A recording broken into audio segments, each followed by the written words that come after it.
எல்லாருக்கும் வணக்கம். இன்னைக்கு நம்ம பார்க்க போற விஷயம் நம்ம ஹெல்த்த பத்தி நாம யோசிக்கிற விதத்தையே தலைகீழா மாத்த போகுது. வாங்க உள்ள போலாம். ஒரு நிமிஷம் யோசிச்சு பாருங்களேன். முன்ன விட நாம இப்போ ரொம்ப சுத்தமா இருக்கோம். ஆனா அதே சமயம் புதுசு புதுசா நோய்களும் வந்துகிட்டே இருக்கு. இது ஏன்? இந்த மர்மத்தை தான் நாம இன்னைக்கு உடைக்க போறோம். இந்த சார்ட்ட பாருங்க. இதுல இருக்கிற விஷயம்தான் ரொம்ப ஆச்சரியமானது. காலரா, அம்மை மாதிரியான தொற்று நோய்களை எல்லாம் நாம ஜெயிச்சிட்டோம். அது குறைஞ்சுகிட்டே வருது. ஆனா இன்னொரு பக்கம் பாருங்க, அலர்ஜி, ஆட்டோ இம்யூன் நோய்கள் எல்லாம் ராக்கெட் வேகத்துல ஏறிட்டு இருக்கு. இது எப்படி சாத்தியம்? ஒரே நேரத்துல நம்ம ஹெல்த் எப்படி முன்னாடியும் போகுது, பின்னாடியும் வருது? இதுக்கான அறிவியல் ரீதியான பதில் பழைய நண்பர்கள் கோட்பாடுங்கிற ஒரு விஷயத்துல இருக்கு. சிம்பிளா சொல்லணும்னா, நம்ம இம்யூன் சிஸ்டத்துக்கு ட்ரைனிங் கொடுக்கிற சில முக்கியமான மைக்ரோப்ஸ் டீச்சர்ஸ் கூட நம்ம தொடர்பை இழந்துட்டோம். ஆமா, நம்ம ரொம்ப சுத்தமா இருக்கோம்னு நினைச்சுக்கிட்டு நம்மளோட இயற்கையான பாதுகாவலர்களையே நம்ம தெரியாம துரத்தி விட்டுட்டோம். ஓகே, இப்போ விஷயத்தோட மையப்புள்ளிக்கு வரும். பிரச்சனை அழுக்கு கிடையாது, ஆனா அழுக்க பத்தி நாம தப்பா புரிஞ்சுக்கிட்டது தான் அசல் பிரச்சனையே. இங்க பாருங்க, இது ரொம்ப ரொம்ப முக்கியமான ஒரு வேறுபாடு. எல்லா அழுக்கும் ஒண்ணு கிடையாது. நல்ல அழுக்கு, கெட்ட அழுக்குன்னு ரெண்டு வகை இருக்கு. ஒன்னு நம்ம இம்யூன் சிஸ்டத்துக்கு நல்லது பண்ணுது, இன்னொன்னு நம்ம உடம்புக்கு கெடுதல் பண்ணுது. இது ரெண்டுக்கும் உள்ள வித்தியாசத்தை நாம கண்டிப்பா தெரிஞ்சுக்கணும். இந்த நல்ல அழுக்கு பத்தி கேட்கவே ரொம்ப சுவாரஸ்யமா இருக்குல்ல. இதுங்க வெறும் அழுக்கு இல்லைங்க, நம்மளோட ஹெல்த் பார்ட்னர்ஸ்.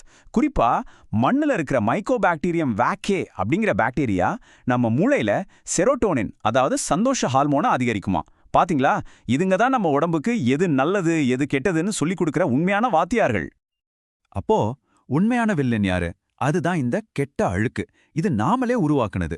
ஃபேக்டரி கழிவுகள், பூச்சிக்கொல்லிகள், சின்ன சின்ன பிளாஸ்டிக் துகள்கள், இது எதுவுமே நம்ம இம்யூன் சிஸ்டத்துக்கு ட்ரைனிங் கொடுக்காது.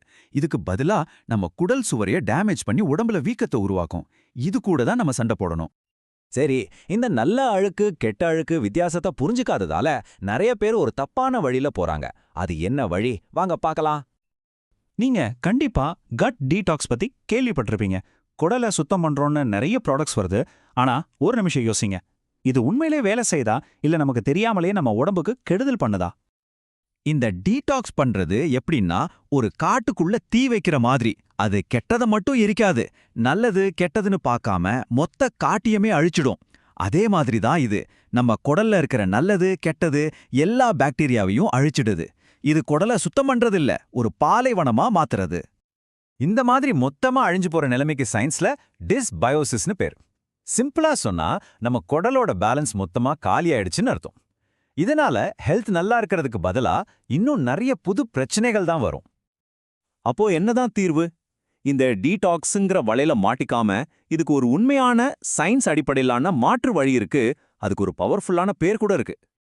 அதுதான் ரீவைல்டிங், அதாவது மீண்டும் இயற்கையோட இணைக்கிறது. இந்த வார்த்தையோட அர்த்தமே அழிக்கிறதே இல்ல, திரும்ப உருவாக்குறது. நம்ம குடலை ஒரு உயிரில்லாத இடமா மாத்துறதுக்கு பதிலா நாம இழந்த நல்ல நுண்ணுயிர்களை எல்லாம் திரும்ப கொண்டு வந்து அதை ஒரு செழிப்பான காடு மாதிரி மாத்துறது தான் இதோட நோக்கம். இங்க ரொம்ப முக்கியமான விஷயம் நம்மளோட மைண்ட் செட்ல வர்ற மாற்றம் தான். நோயோட சண்டை போடுறதை விட்டுட்டு ஆரோக்கியத்தை எப்படி வளர்க்கலான்னு யோசிக்க ஆரம்பிக்கணும்.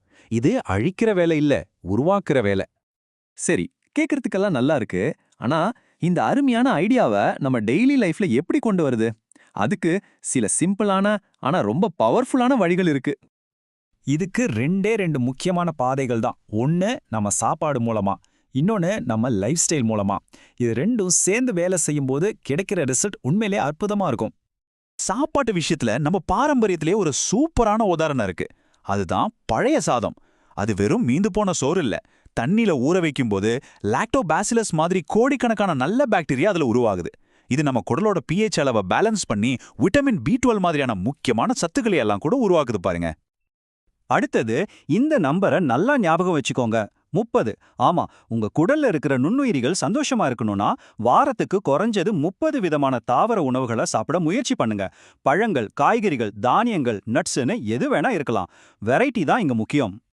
அடுத்து லைஃப் ஸ்டைல். இங்கேயும் சில சின்ன சின்ன மாற்றங்கள் பெரிய வித்தியாசத்தை உருவாக்கும். சும்மா தோட்டத்துல மண்ணுல கை வைங்க, புல்தரையில வெறுங்காலோட நடங்க.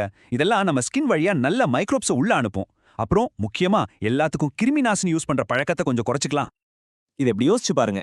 நம்ம வீடுங்கிறது ஒரு ஆஸ்பத்திரி வார்டு கிடையாது. ஆனா நம்ம குடல்ங்கிறது ஒரு சோலைவானம் மாதிரி. அதுக்கு தண்ணி, சத்துக்கள், பலவிதமான உயிரினங்கள் எல்லாம் தேவை. அதை நாம அழிக்காம அழகா பராமரிக்கணும். அப்போ கடைசியா நாம புரிஞ்சுக்க வேண்டிய விஷயம் இதுதான்.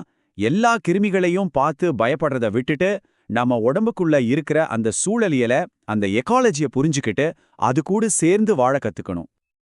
இந்த ஒரு விஷயத்தை மட்டும் மனசுல வச்சுக்கோங்க. நம்ம குடலை ஒரு பாலைவனமா மாத்துறதுக்கு பதிலா அத ஒரு செழிப்பான சோலைவனமா மாத்துறது தான் புத்திசாலித்தனம். டீடாக்ஸுங்கிற பேர்ல அத பாலைவனமா மாத்தாம நல்ல சாப்பாடு, நல்ல பழக்க வழக்கங்கள் மூலயமா அத ஒரு உயிரோட்டமான சோலைவனமா மாத்துறது தான் உண்மையான ஆரோக்கியத்துக்கான ஒரே வழி.